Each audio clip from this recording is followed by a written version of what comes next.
이번 시간에는 의무론과 칸트주의에 대해서 한번 수업을 해볼까 합니다. 칸트주의란 어떤 것이고 칸트의 문제점에는 어떤 것들이 있는지 한번 살펴보고요. 이것을 보완해서 나온 로스의 조건부적 의무론에 대해서까지 한번 살펴보는 시간을 갖도록 하겠습니다. 저번 시간에는 베이컨과 휴메에 대해서 한번 살펴봤었고요. 지금 보시는 화면을 보고 잠깐 설명을 할게요. 베이컨과 휴메를 묶어서 근대의 경험주의 학자들이라고 묶었다면 데카르트와 스피노자를 묶어서 근대 이성주의의 대표자 또는 합리론의 대표자라고 볼 수가 있었죠. 그래서 이런 것들을 주의하면서 그래서 지금부터는요. 이성주의의 데카르트와 스피노자의 영향을 받아서 칸트가 이 바톤을 이어받게 되고요. 베이컨과 휴메 경험주의를 이어받아서 나오게 되는 게 바로 공리주의입니다. 그 중에서 우리는 칸트에 대해서 집중적으로 알아보는 시간을 갖도록 하겠습니다. 그래서 오늘 이번 시간에는 칸트의 의무론과 칸트의 문제점이 어떤 것들이 있고 현대 칸트주의 대표적인 게 로스라는 학자가 되겠습니다. 로스의 조건부적 의무론에 대해서 한번 살펴보도록 하겠습니다. 자, 그럼 의무론이란 무엇인가에 대해서 간단히 언급만 하고 지나갈 건데요. 의무론이란 인간이 지켜야 될 도덕 법칙이나 어떤 의무가 있고 이것을 따르는 행위는 옳고 또는 이것을 위반하는 행위는 그르다고 보는 이론 자체를 의무론이라고 합니다. 그래서 의무론의 대표자는 우리가 살펴볼 칸트가 여기에 들어가게 되는 거겠죠. 의무론의 특징은요. 결과를 고려하지 않습니다. 대신에 결과 대신에 동기가 도덕 법칙을 따랐는가 또는 동기가 의무를 따랐는가를 보는 이 행위 자체를 중시하는 경향이 있습니다. 그리고 이 의무라는 것은 또는 도덕 법칙이라는 것은 우리가 시대나 장소를 초월하여 보편적으로 모두에게 적용되는 것이라고 보는 게 의무론의 특징입니다. 예를 들면 인간을 존중해야 된다라는 것은 우리나라뿐만 아니라 다른 나라에서도 지켜야 되는 보편적인 하나의 의무가 되는 것이겠죠. 자, 아직 공리주의는 배우지 않았지만 공리주의와 칸트를 간단히 비교를 해보면요. 이제 칸트는 아까 봤듯이 의무론에 들어가는 사람입니다. 그래서 의무와 동기를 중시하고 칸트가 말하는 도덕법칙이란 어떤 것인지에 대해서 한번 볼 건데요. 반대로 다음 시간에 살펴볼 공리주의는요. 쾌락을 중시하는 이 결과가 사회적으로 유용한가 또는 사회적으로 어떤 이익이 되는가에 초점을 두고 있는 윤리라고 보면 되겠습니다. 자, 지금 보시는 화면이 바로 칸트입니다. 칸트는 규칙적인 생활을 한 사람으로 유명합니다. 그래서 요거는 약간의 시간 차이는 있겠지만 대부분 칸트가 정확한 시간에 산책을 하고 정확한 시간에 강의를 했던 것으로 아주 유명한 사람입니다. 그만큼 아주 규칙적인 생활을 한 사람으로 유명한데요. 이렇게 규칙적인 칸트가 딱 한 번 루소의 에밀이라는 책을 읽다가 너무 감명받아서 산책을 나가지 못했다고 합니다. 그 외에는 이 규칙적인 생활을 이어나갔고요.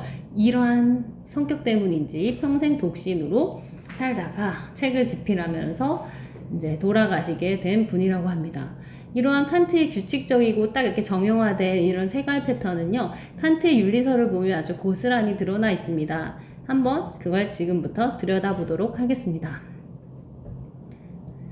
칸트는 행복주의와 쾌락주의, 경험주의를 비판합니다.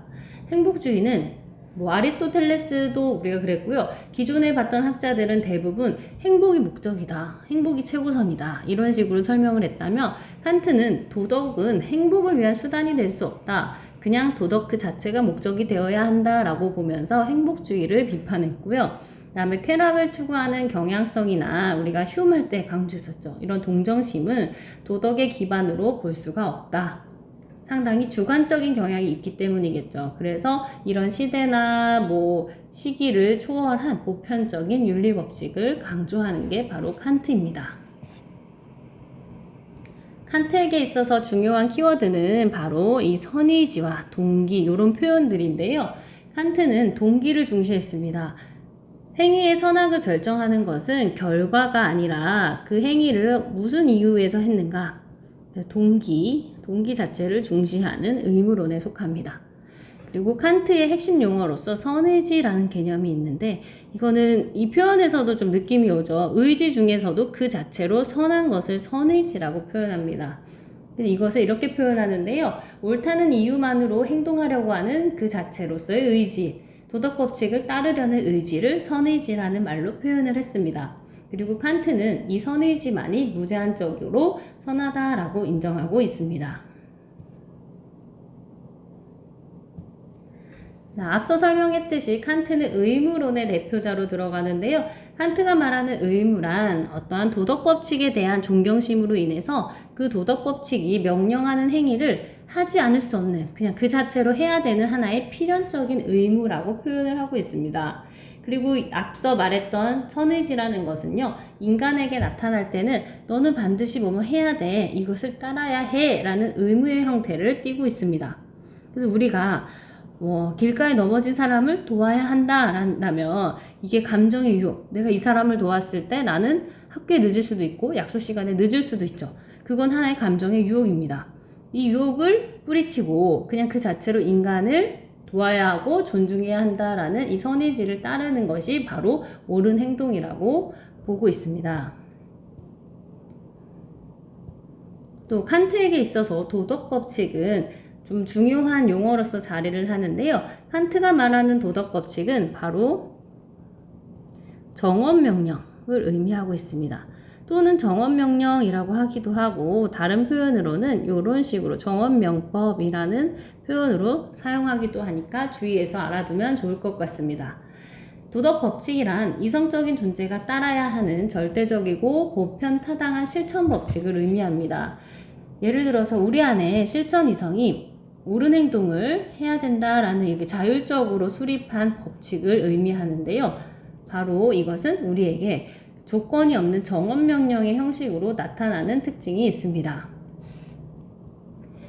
여기서 정언명령이라는 것은 이제 생소할 텐데요. 그 자체로 목적이 되고 조건이 없는 이러한 명령의 형태를 칸트는 정언명령이라는 표현으로 자기만의 용어를 좀 사용하고 있다는 점을 알아두면 좋겠습니다. 자, 그럼 본격적으로 도덕법칙이란 무엇인가에 대해서 설명을 하려면 바로 명령을 구분하는 것을 좀 알아야 하는데요. 칸트가 말하는 도덕법칙, 즉 이 사람이 말하는 도덕법칙은 정언명령을 의미하고 있습니다. 그런데 이 정언명령이라는 것은 가언명령에 대비되는 하나의 명령인데요. 가언명령이라는 것은 어떤 목적을 달성하기 위한 수단으로서 자신한테 내리는 명령 자체를 가언명령이라고 합니다. 너가 지금 선생님의 칭찬을, 예를 들어서 칭찬받으려면 동생을 존중해야 한다라는 하나의 명령으로 자기가 만들었다고 해봅시다. 그러면 가언명령이라는 것은요, 결국 앞에 조건이 붙었습니다. 칭찬을 받으려면 동생을 존중해야 된다. 또는 내가 좋은 대학을 가려면 공부를 지금 열심히 해야 된다. 이런 명령들은 앞에 조건이 붙어 있습니다. 이 조건이 붙어 있는 명령을 가언명령이라고 하고요. 칸트는 이 가언명령 자체를 좋은 것으로 보지 않았어요. 가언명령에 대비되는 것이 바로 이 정언명령입니다. 그 자체가 목적이 될 수 있고 모든 사람에게 예외 없이 적용되는 절대적인 법칙을 정언명령이라는 말로 표현을 했습니다. 그래서 인간이라면 누구나 따라야 할, 기본적으로 지켜야 되는 당위, 법칙으로서 정언명령은 무조건 따라야 되는 것이다. 예를 들면 거짓말은 해서는 안 된다. 거짓말이 사회적으로 이익이 되거나 또는 이익에 합치되지 않기 때문에 해서는 안 된다라는 게 아니라요. 그냥 거짓말을 해서는 안 되는 겁니다. 조건이 없죠. 진실을 말해야 한다. 또는 모든 인간은 존중받아야 된다. 또는 존중해야 된다. 이런 것들은 앞에 조건이 붙지 않습니다. 이것은 정언명령이라고 볼 수 있는 것이죠. 그래서 칸트가 말하는 도덕 법칙은 가언명령을 얘기하는 것이 아니라 지금 화면을 보고 있듯이 정언명령을 도덕 법칙이라고 인정을 하고 있습니다. 그러면 내가 세운 주관적인 도덕 법칙이 모두가 정언명령이 될 수 있는가와 관련되어서 묻는다면 칸트는 노라고 하죠. 칸트는 도덕 법칙이 될 수 있는 조건이 여러 개가 있다라고 봅니다. 그것을 도덕 법칙 정언명령의 조건이라고 볼 수가 있는데요. 그건 잠시 뒤에 살펴보도록 하겠습니다. 자, 예시를 하나 들어볼게요. 아까 설명했듯이 좋은 대학을 가려면 지금 열심히 공부해야 돼. 앞에 조건이 붙었습니다. 또는 나는 성공을 하려면 사람들 간의 믿음을 지켜야 돼. 이 조건이 없으면 정언명령이 될 수가 있는 건데요. 이 조건이 앞에 또 붙어 있죠. 나중에 내가 사람들한테 도움을 받으려면 지금 친구한테 잘해야 돼. 또는 선생님의 칭찬을 받기 위해서는 급식줄을 새치기 해서는 안 돼. 이것은 앞에 하나의 수단이 붙어 있어요. 어떻게 보면 칭찬을 받기 위해서라는 게 목적이 되는 거고요. 그러기 위해서 급식줄을 잘 지켜야 한다라는 건 수단이 될 수가 있습니다. 이런 명령은 주관적이고 앞에 조건이 붙어 있는 가언명령이라고 해요. 칸트는 이런 가언명령을 도덕법칙으로서 인정을 하고 있지 않습니다. 그럼 정언명령이란 구체적으로 어떤 것들이 있나 살펴보면요. 거짓말은 해서는 안 된다. 이것을 또 바꿀 수가 있겠죠. 진실을 말해야 한다. 그리고 모든 인간은 존중해야 된다. 약속은 지켜야 한다. 이렇게 앞에 조건이 없이 그냥 목적으로서 존재, 그 자체가 목적이 되는 명령을 정언명령이라고 하고 이것을 칸트는 도덕법칙이다 라는 말로 설명을 했습니다. 그러면 정언명령에는 어떤 것들이 있나 라고 본다면요. 크게 이제 두 가지, 화면에 보이는 거 두 가지인데요. 한번 설명해 보도록 하겠습니다. 네 의지의 경륜이 너가 의지의 경륜, 스스로 만든 주관적인 법칙이 언제나 동시에 보편적으로 적용했을 때 입법의 원리가 될 수 있도록 행위하라 라는 게 바로 보편주의입니다. 또 하나는 너 자신과 다른 사람의 인격을 단순히 수단으로 취급하지 말고 수단과 동시에 언제나 동시에 항상 목적으로 대우하도록 행위하라 라는 게 바로 인격주의의 법률입니다. 그래서 다시 정리하면요. 모든 명령이 정언명령이 되는 것은 아닙니다.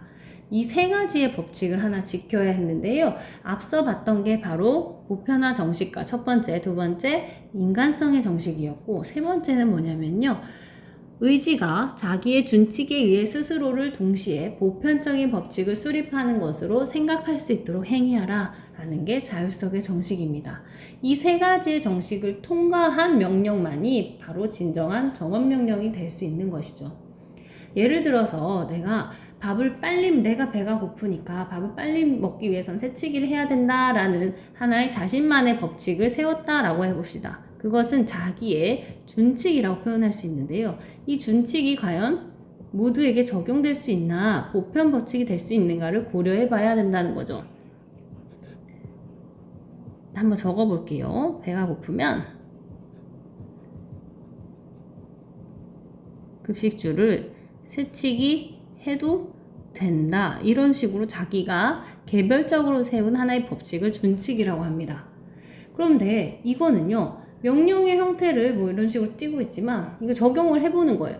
이게 모든 사람한테 적용할 수 있나? 모든 사람들이 배가 고프면 줄을 안 지켜도 되나? 한번 생각해 보는 거죠. 그럼 이걸 통과할 수 없습니다. 두 번째, 내가 배가 고프다는 이유로 인간을 수단으로 생각한 건 아닌가? 인간 자체를 수단과 동시에 목적으로 대우해야 되는데 인간의 친구와 앞을 새치게 한다는 것은요. 내 배고픔을 달래기 위해서 친구를 수단시하는 행위가 되겠죠. 그럼 이것도 통과할 수가 없어요. 세 번째, 내가 만든 준칙이 스스로한테도 합당한가 그리고 보편적인 법칙을 수립하는 것으로 생각할 수 있는가 라고 본다면 이것도 통과할 수 없습니다. 그래서 이런 준칙은 바로 모두에게 적용되는 도덕법칙이 될 수 없다라는 결론이 나오는 거죠. 그래서 결론적으로 얘기하면요. 모든 명령이 정언명령이 되는 것은 아니고 이런 것들을 조건들을 통과했을 때 다 맞아 떨어진다면 보편법칙이 될 수도 있다는 것이 되겠죠. 자, 지금 보시는 화면은요. 올해 수능 특강에 나왔던 원문을 가지고 왔는데요. 네, 이게 PDF로 변환하면서 화면이 좀 깨졌습니다. 보이는 대로 선생님이 간단하게만 설명을 할게요. 칸트는 이성적 존재인 인간은요, 도덕 법칙을 가지고 있는 존엄한 존재라는 것을 강조했습니다. 칸트가 말하는 실천 이성이 우리 자신에게 부과한 자율적인 명령 자체인 도덕 법칙은 인간이라면 누구나 어떤 상황에서도 예외가 없이 따라야 하는 무조건적이고 절대적인 바로 정언명령입니다. 정언명령은 무조건적이고 절대적이고 예외가 없습니다. 모두에게 적용되어야 하는 거죠. 그런데 이러한 도덕 법칙은 인간에게는 명령의 형태고 또 의무의 법칙으로 다가옵니다. 반드시 뭐뭐 해야 한다라는 형식의 법칙으로 다가온다. 그래서 인간은요, 욕구와 함께 이성을 가지고 있는 존재이기는 하지만 인간의 의지가 법칙을 따르기 위해서는 이 본능적인 욕구의 저항을 항상 이성으로서 극복할 필요가 있다라는 점을 이제 다시 한번 설명해주고 원문으로 여기 이렇게 나와 있죠. 이런 식으로 설명을 하고 있습니다. 참고를 하라고 가지고 온 거예요. 자, 칸트에게 있어서 그럼 도덕적인 행위는 무엇인가 라고 본다면 앞서 설명했듯이 칸트는 동기를 고려하고 있다. 결과가 아니다 라는 거. 과연 동기가 의무에 따랐는가를 보겠죠.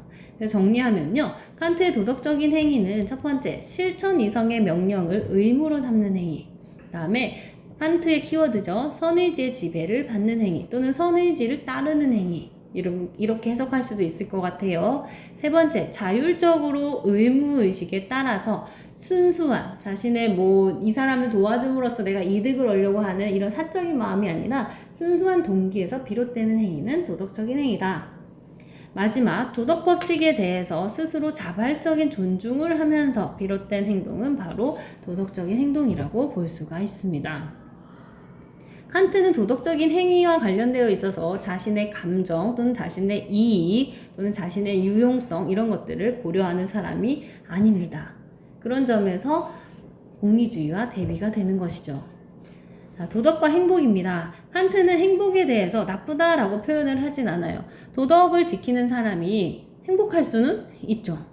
양립 가능하다라고 봅니다. 근데 행복 자체를 도덕의 목적이라고 볼 수 있느냐라고 묻는다면 그건 아니다라고 봅니다. 그래서 수능 특강에 나온 거 한번 다시 가지고 왔습니다. 칸트는 어떤 행위가 도덕적인 가치를 지니기 위해서는 의무에 일치하기만 해서는 안 되고 의무로부터 비롯된 것이어야 한다라고 주장하였습니다. 그리고 도덕적 의무의 이행은 행복을 위한 수단이 아니라 꼭 보았습니다. 그러나 칸트에 따르면 도덕적인 의무를 이행하는 것과 행복의 추구는 양립할 수는 있어요. 다만 의무를 이행해야 할 때에는 자신의 행복을 고려하기보다는 의무, 예를 들어서 의무랑 행복이 상충할 때도 있잖아요. 이럴 경우에는 자신의 행복을 버리고 의무를 택해야 한다라고 주장을 하는 것이죠. 이해가 됐을까요? 자, 이제 정리해 볼게요. 칸트 윤리학의 특징은요, 바로 의무론적 윤리설이다. 그리고 동기를 중시했다. 그 다음에 법칙주의. 이것은 수단이 아닌 그 자체가 목적인 명령으로서 도덕법칙을 제시했고, 이 도덕법칙이 가언명령이 아니라 정언명령을 의미한다라는 것이 되겠죠. 이러한 칸트 윤리학의 장점은요, 바로 도덕을 상당히 높이 평가하고 도덕의 중요성을 강조하고 있다는 것입니다. 그런데 칸트 윤리학은요, 어떻게 보면 상당히 딱딱해요. 그리고 형식적이고 너무 예외가 없는 상황을 강조하죠. 정언명령이라는 것은 예외가 없어야 됩니다. 그래서 너무 엄격하다라는 단점이 있고요. 가장 큰 문제는 이거입니다. 의무 간의 상충 문제가 아주 크게 자리를 하고 있어요. 예를 하나 들어보려고 하는데요. 선생님 그림을 못 그리더라도 한번 예시를 들어보겠습니다. 예를 들어서 이때가 일제시대라고 해봅시다. 어떤 일본 순사가 독립투사한테 도망가는 모습을 잡으려고 했어요. 근데 여러분은요, 요 집에 살고 있는 평범한 사람입니다. 그런데 여러분한테 똑똑 제발 저 좀 도와주세요 라는 사람이 등장합니다. 이 사람은 죄가 없다라고 가정을 하는 거예요. 그래서 누가 저를 쫓아오고 있어요 라고 숨겨주세요. 무섭네요. 빨강색으로 돼서. 네, 숨겨주세요 라고 두들겨서 여러분은요 깜짝 놀라가지고 이 사람을 여기 뒤로 숨겨줍니다. 그리고 도망가라고 해요. 뒷문으로. 이런 상황에서 일본 순사가 총을 들고 여러분 집에 찾아옵니다. 똑똑똑. 방금 여기로 가고 있는 사람을 못 봤어? 여기로 들어가는 것을 내가 본 것 같은데 당신이 여기서 거짓말을 하게 된다면 당신은 죽을 것이고 잠자고 있는 가족들도 다 죽여버릴 것이오 라고 협박을 하고 있는 상황이라고 해보세요. 그럼 여러분은 어떤 선택을 할 것인가요? 우리는 선한 우리들이라면 당연히 숨겨주고 거짓말을 할 수도 있습니다. 그런데 이 사람이 지금 주인공이 칸트라고 가정을 해봅시다. 자, 칸트는 어떻게 해야 할까요? 자, 칸트의 문제점이 보이나요? 자, 칸트는요, 선택을 하지 못합니다. 왜냐하면 칸트에게는 의무가 중요하고 정언명령이 중요한데 여기서 문제는 정언명령끼리에 부딪히고 있는 거예요. 예를 들면 아까 정언명령에 뭐가 있다라고 했었죠? 진실은 거짓말해서는 안 된다. 진실을 말해야 한다 라는 정언명령과 앞에 조건이 없어요. 그 다음에 무고한 사람을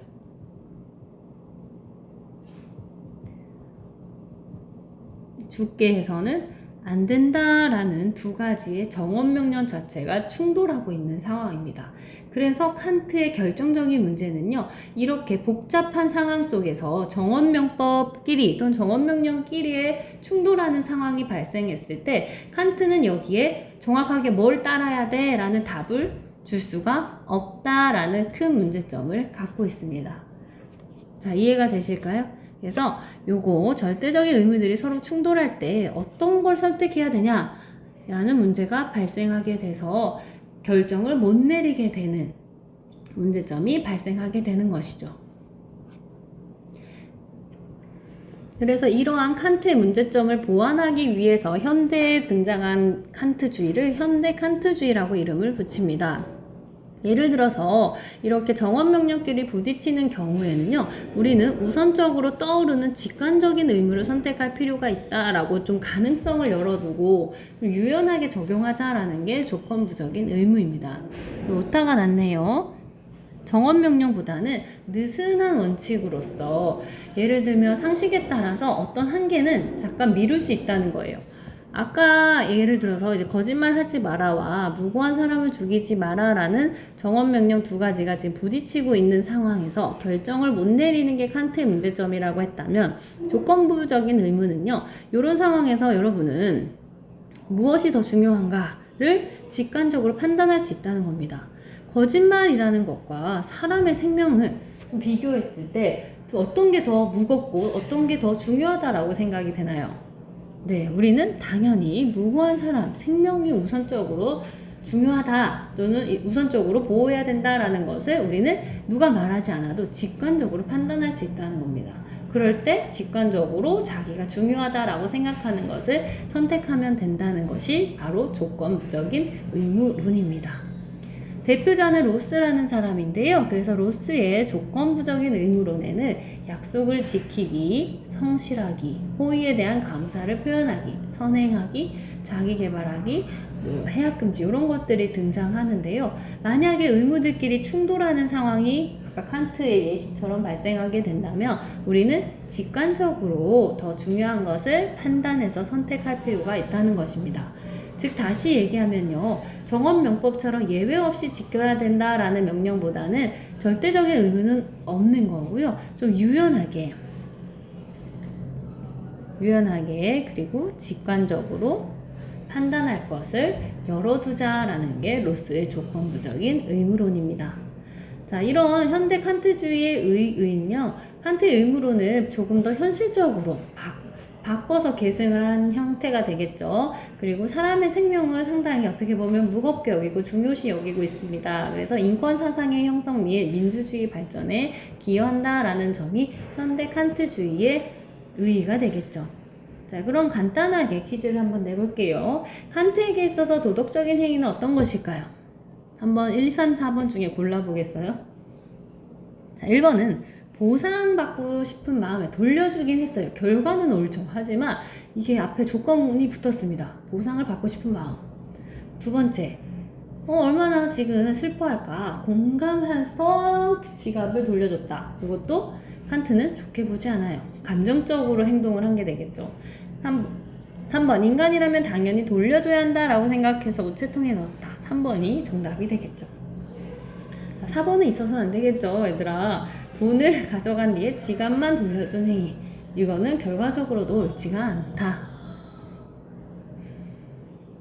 자, 아직 공리주의는 배우지 않았지만 이렇게 간단히 보자면요. 비교해서 알아두면 참고가 되니까요. 칸트는 도덕법칙, 동기, 정언명령, 선의지 이런 키워드를 강조했었고요.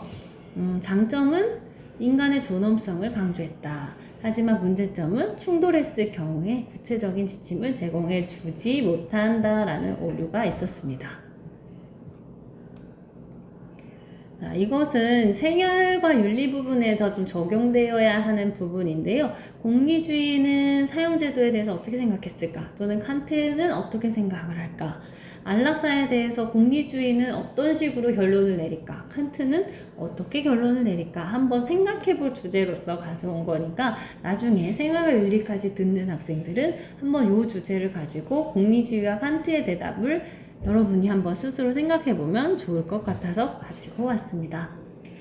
자, 그럼 칸트의 의무론을요, 한 장으로 정리를 했는데요. 이것을 이미지화 했습니다. 칸트는 키워드만 볼게요. 의무론, 도덕법칙, 정언명령, 선의지, 동기를 중시하는 사람이다. 여기서 정언명령은 조건이 없고 무조건적이고 절대적이고 그 다음에 예외가 없는 하나의 법칙이었습니다. 근데 의무끼리 충돌할 경우에 해결책이 없다라는 단점이 있어서 등장한 게 로스의 조건부적인 의무론이에요. 그래서 이렇게 의무끼리, 법칙끼리 충돌할 경우에 우리는 직관적으로 조금 더 중요한 걸 선택하자라는 게 바로 로스의 의견이었습니다. 자, 이렇게 보면 칸트가 상당히 간단하게 느껴지죠. 칸트는 실제로 문제로 응용되었을 때 크게 어려운 점은 많이 헷갈리는 점은 없을 것 같아요. 자, 지금 보시는 화면은요, 2024학년도 수능특강에 나온 기본 문제를 좀 가지고 와봤습니다. 한번 여러분들은 공부를 좀 심화적으로 하고 싶으신 분들은 수능특강의 문제들을 풀어보면 좋을 것 같아서 가지고 왔어요. 자, 그럼 한번 풀어보겠습니다. 자, 지금 네모 박스는요, 이렇게 키워드가 있죠. 무제한적으로 선하다고 생각할 수 있는 것은 선의지밖에 없다. 그래서 이런 것은 바로 칸트의 지문입니다. 그럼 선의지에 대한 설명을 하고 있는데요. 선의지는 인간에게 의무의 형태로 부여된 것이다. 맞죠? 선의지를 제외하고는 어떤 것도 무조건적으로 선할 수 없다. 선의지는 그 자체로 그냥 무조건적으로 선한 것이라고 보았습니다. 그래서 오해요. 선의지는 그것이 어떤 목적을 달성하는데 쓸모가 있기 때문에 선한 것이다. 아니죠. 조건 없이 그 자체로 선한 게 선의지입니다. 마지막, 선의지는 옳은 행위를 오로지 그것이 옳다는 이유에서 택하는 의지를 선의지라고 한다. 이것도 맞습니다. 그래서 답은 정이 되겠네요. 4번. 자, 3번 문제만 가지고 왔는데요. 인간은 목적 그 자체로 실존하며 수단으로서 실존하는 것이 아니다. 인간은 자기 자신을 향한 행위에 있어서 그리고 다른 이성적인 존재자를 향한 행위에 있어서 항상 동시에 목적으로 보아야 한다. 바로 칸트의 지문입니다. 그럼 한번 볼게요. 기억. 인간은 그 자체로 목적이 되는 존엄한 존재이다. 인간은 그 자체로 목적이 되는 존엄한 존재가 맞죠. 니은. 인간이 따라야 할 보편적인 도덕 법칙이 존재한다. 맞습니다. 이것을 정언명령이라고 표현을 했었죠. 디귿. 인간이 따라야 할 의무의 근거는 경험적인 세계 내에 존재한다. 칸트는 경험주의에 있는 사람이 아닙니다. 그래서 X라고 표현할 수 있겠어요. 리은. 디귿을 일단 빼볼까요? 그러면 디귿. 그럼 1번 아니면 3번이 되겠네요. 인간은 다른 이성적 존재자들을 결코 수단으로 대해서는 안 된다. 이렇게 지문이 이 문장 자체가 좀 헷갈릴 수도 있을 것 같은데요. 칸트의 정언명법의 예시를 봤을 때 항상 너 자신과 모든 사람의 인격을 단순히 수단으로만 취급하지 말고 동시에 목적으로 대우하도록 행위하라 라는 게 바로 인격주의의 법률이었습니다.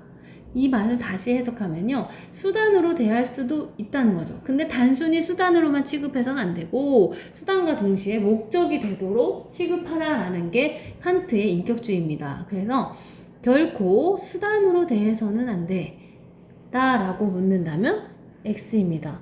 수단과 동시에 목적으로서 대우한다면 이것은 가능할 수 있다라는 것을 이제 헷갈리게 하려고 낸 것 같은데요. 그 정답은 1번입니다. 기억과 의인번이 되겠죠.